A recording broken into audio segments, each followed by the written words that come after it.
Hello and welcome to another Bad Comic Review. Today we're looking at Avengers issue 679. This is part 5 of the No Surrender storyline. The writing team stays the same, the artist however is different. We have Kim Jacinto as the artist. Color artist is Dave Corelli, letterer VC Corey Petit, and cover by Mark Brooks. Variant covers by Nick Bradshaw and Jim Campbell Ramon Perez. Okay, so we start out with the Grand Master and the Challenger. The Challenger's not happy that there's been a new development and that Johnny Storm grabbed the MacGuffin pyramid thing. And the other teams decide to break off, so the Black Order goes on their way and the Lethal Legion goes their way. And they leave the humans to pick up the pieces. Well, Lightning blames himself for not getting there fast enough, so he has to go break the news. Meanwhile, in Midtown Manhattan, at Lenox Hill Hospital, Beast and Fake Wasp are looking over Jarvis, and they're trying to figure out what caused the anomalies, and we get this pointless talking about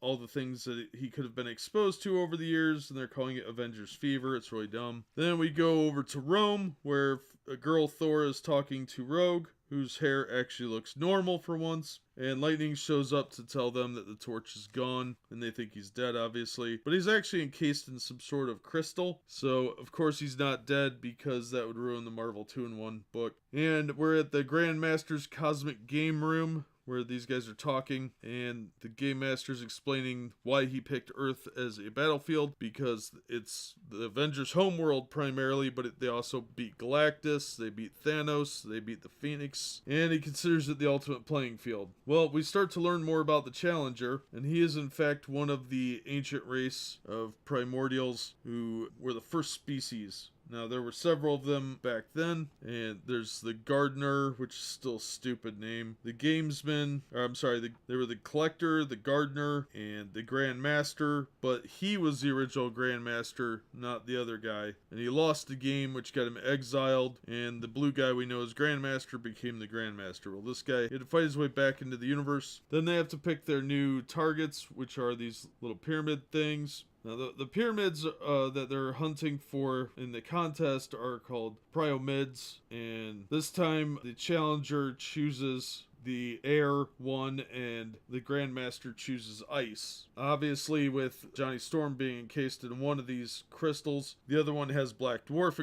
encased in it. Grandmaster says to the Challenger that you started a player short, now you only have 5 players. Challenger laughs and says, I wasn't one short, I kept one in reserve. I have a special ace in the hole. And that's how it ends, with a little hint as to what's to come. And actually, this was actually a really good issue. The story's picking up. It's definitely getting better. Some of the writing's a little wonky.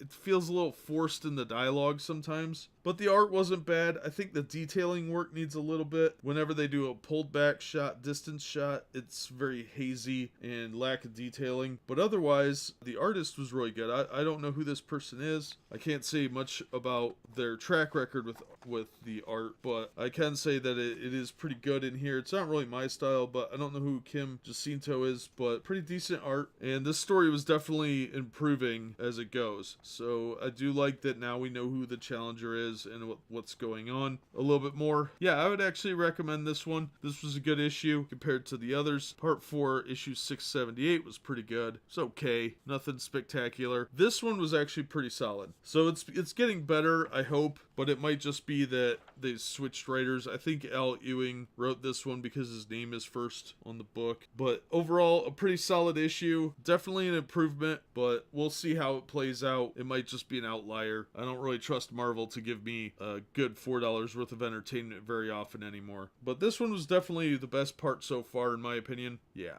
We're going to wrap it up there. This one was probably the best so far. But that'll do it for this episode. As always, thank you so much for watching and supporting the channel. Please be sure and hit like, share, and subscribe. And we hope to see you on the next episode.